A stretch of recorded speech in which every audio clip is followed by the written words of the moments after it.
John McDermott is a former English heavyweight boxing champion. He's fought the very best heavyweights, including Tyson Fury. Now, someone like John has got an immense amount of experience. You can learn a lot by getting in the ring with him. Now, the purpose of this video is to share some of the skills that I noted when I was training with him.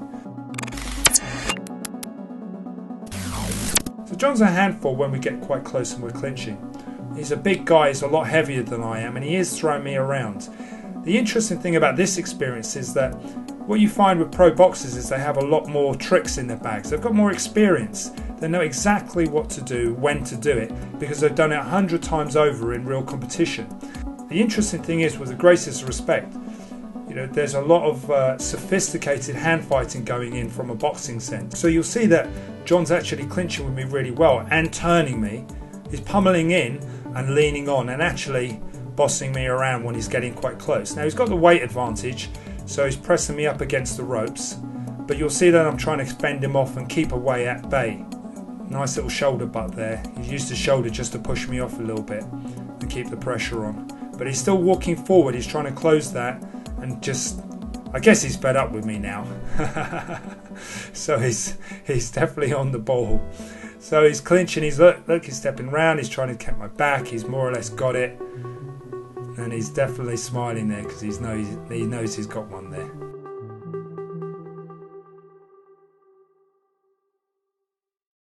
So John's getting in. He's actually grabbing hold of my hands and stepping in. He needed to do that really to get hold and control my hands. But you notice how he's pummeling in. He's quite good at that actually. He comes in, keeps his hips close, much like a grappler actually. He's very good at that in that sense. Notice the overhooks, which is quite common in boxing but also obviously in wrestling, but he turns me, muscles me around and pushes me over.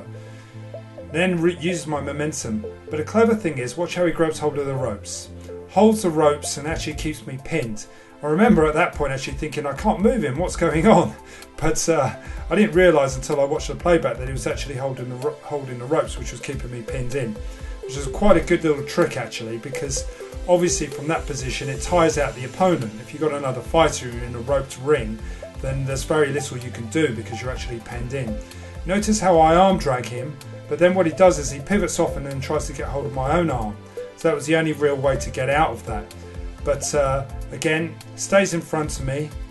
I think he's quite fed up with the distance judgment work at that point. So he's coming in. I'm actually trying to just control one hand and hit off, which is classic ideas in Wing Chun where you're going to try to park.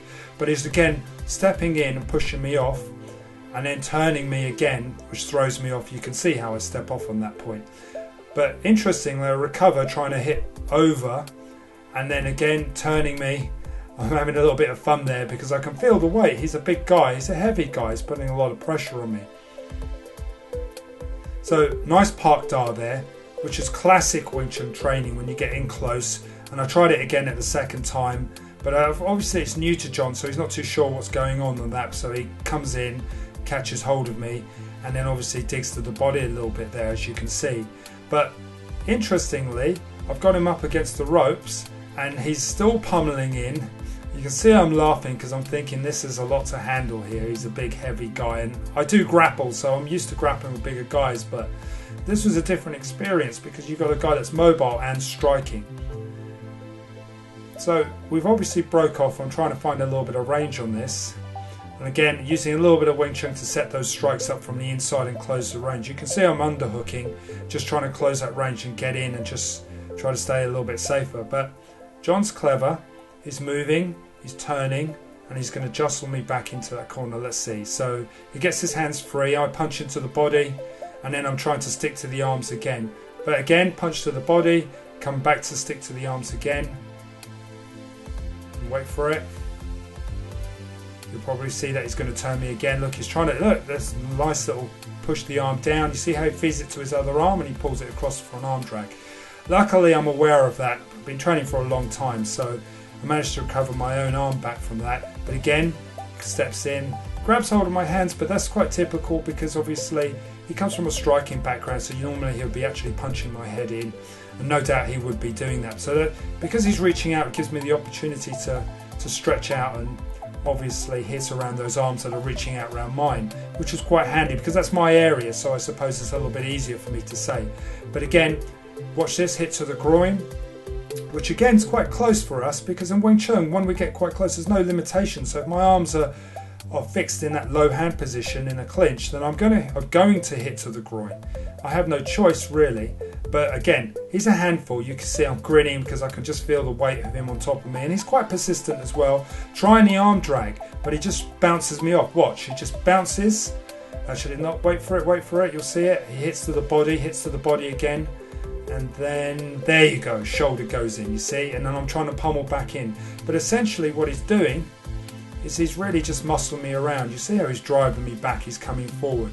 As I said, he's got the weight advantage on me, and I'm really just trying to step off and move around. But obviously, because he's got good footwork, he's a boxer at the end of the day, a pro boxer, he can move and follow and keep that pressure on. So he's still on top of me, still laying on me, but the infighting skills of John's is really impressive. I can't fault him at all. Over and above all of that, and this is the thing that I was really impressed with, you had the arm drags which he used, nice little shoulder again. He uses that quite well, pushes me off, uses his shoulder, butts it into my face, pushes it off, and then uses that to set up punches. And that wasn't unusual. I've experienced that quite a few times, people pushing their shoulders in and then setting up for an elbow over the top. So to switch with punches is not such a big deal. You see me going in with an elbow and that. It was a good experience. One thing I'll take away from it is that, you know, you can't underestimate a good boxer, especially heavyweight boxers, when you get in close in a clinch. It's very different to tangling with a wrestler. Wrestlers tend to lean on and change levels, but in this sense, I had a good pro boxer who was leaning on me and then just pushing me around and actually trying to tie my arms up. But the most impressive thing was the arm drags, the fact that he was pummeling and trying to arm drag me. So I learned a lot from that experience. Hopefully you guys did too. Feel free to leave comments, and thank you for watching.